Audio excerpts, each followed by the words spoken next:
Okay, so today we'll be talking about this essay question. So part A is worth 15 marks. Part B is worth 10. It's a 25-mark essay question. You can pause the video here to do up a rough essay outline before I continue explaining. Okay, so let's dive into it. Part A.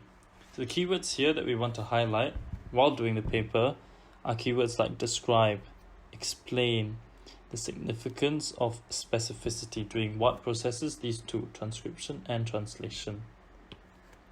So how highlighting helps you in your essay planning? So you want to talk about these points that you highlight, right? So you want to talk about how you are going to describe the specificity, how you're going to explain how the significance, how significant the specificity is during these two processes, your transcription and translation. So this is a possible outline of how an essay should look like. So we'll talk about transcription first, then we're going to be talking about translation. This is how we're going to separate our essay. So we talk about transcription's process first, a brief description, and then where in transcription's process we see specificity. So an example or examples of where we can see specificity are places like enzymes active sites, where we see complementary shapes, complementary charges, or sometimes even sequences. Then we have to explain why said specificity is significant. Then we talk about translation. Basically, copy and paste what you've done for transcription.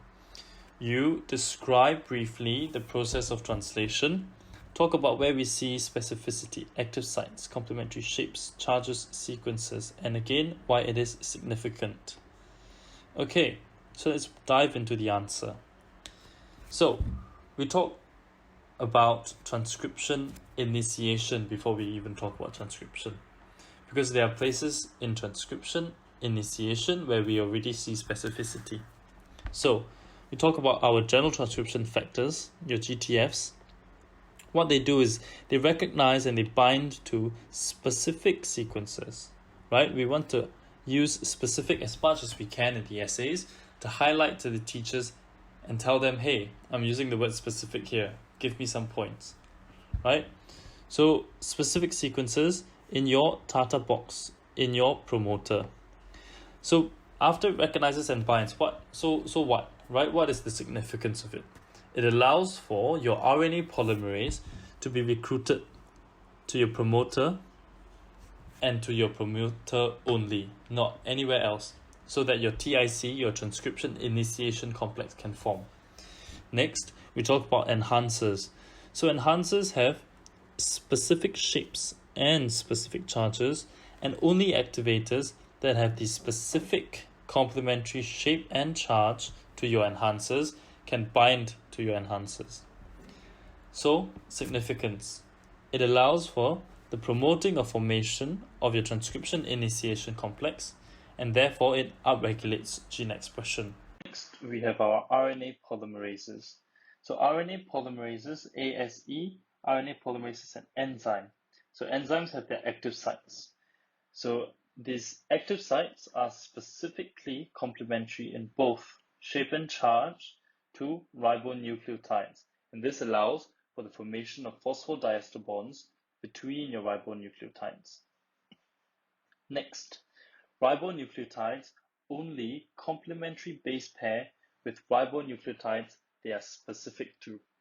So adenine only base pairs with uracil, thymine only base pairs with adenine, cytosine only base pairs with guanine, and vice versa. This ensures that the mRNA strand uses the template strand specifically, not any other strand, but the template strand specifically, and also with fidelity, so that it can synthesize the correct complementary mRNA strand. Next, we move on to translation. Again, at translation initiation, we have your aminoacyl tRNA synthetase. So your amino-acyl tRNA synthetase has active sites complementary in both charge and shape. Two things, your specific amino acid and your tRNA with specific anticodon. Okay, so this ensures that your correct amino acid is bound to the correct tRNA molecule with its specific anticodon. Next, your eukaryotic initiation factors, your EIFs, recognize and bind to specific sites, like your 5' cap, like your 3' polya tail, allowing for the formation of your translation initiation complex. Next, your codons on your mRNA only complementary base pair with your specific anticodons, ensuring that the polypeptide has its specific primary structure. And if you want to continue on, you can say therefore it determines its correct, its specific secondary, tertiary, and quaternary structure. Next, we have your specific codons like your start codon AUG, your stop codons UAA, UAG, and UGA that ensure the specific initiator tRNA and the release factors are recruited to determine the specific start and end of a polypeptide, respectively.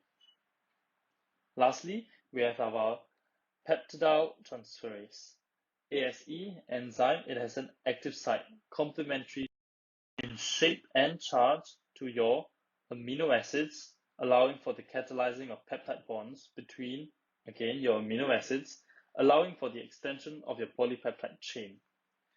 So this is it for the first question, or the first part of the question on translation and transcriptions specificity and why it is significant. Next, we move on to part B, the easier question here. So, explain why mutations occurring during DNA replication can be either advantageous or disadvantageous. Again, explain, right? The highlight here is mutations. And the limitation here is during DNA replication. And then two things. Why is it advantageous? Why is it disadvantageous? So this is a possible outline. We have, firstly, you define the word mutation. Next, how these mutations in replication will lead to repercussions. So repercussions in where? In your mRNA strand, in your subsequent protein. Then we talk about advantageous example and a disadvantageous example. Okay, so this is an answer. So first we start with the definition of a gene mutation. A gene mutation refers to a change in nucleotide sequence in where? In your DNA. Okay, so what repercussions are there from this change in nucleotide sequence? Right, it leads to a change in your sequence in your mRNA. Okay, and this change would be maybe a change in one or more codons. You don't have to go into the specifics of what a frame shift mutation and multiples of 3, stuff like that. No, just give a simple definition and simple repercussion. Next, so what if your mRNA changes, right? Now, there will be a change in sequence of your amino acids. Thus, your primary structure of your protein changes. Therefore, there will be changes in your secondary, tertiary, and quaternary structures of your protein. Now we can talk about an example of an advantageous gene mutation. So an example would be somatic hypermutation. Somatic hypermutation, give a brief definition. It's a random point mutation in where in your rearranged VDJ, VJ regions of your B cells, or more specifically your naive B cells. Next, what this allows for.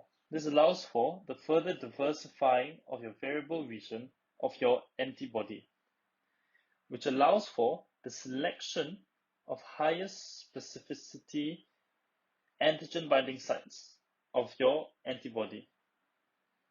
Next, these gene mutations also are used in the generation of new alleles during your gamete formation. And these new alleles are inherited by your offspring. A point mutation leading to a gain in function mutation of a protein. An example of that would be the gene for lactose persistence. So because there was a gain in function mutation of your lactose persistence gene, now people are lactose tolerant, most people are, and therefore we can drink milk. So the point mutation also can lead to the production of non-functional proteins. And this is the example of your disadvantages gene mutation. So we have the most famous example of your glutamic acid being replaced by valine due to a single base substitution. And this mutation leads to hemoglobin forming insoluble fibers at low concentrations of oxygen. So this is an example of a genetic disease, sickle cell anemia. And this ends it for your essay.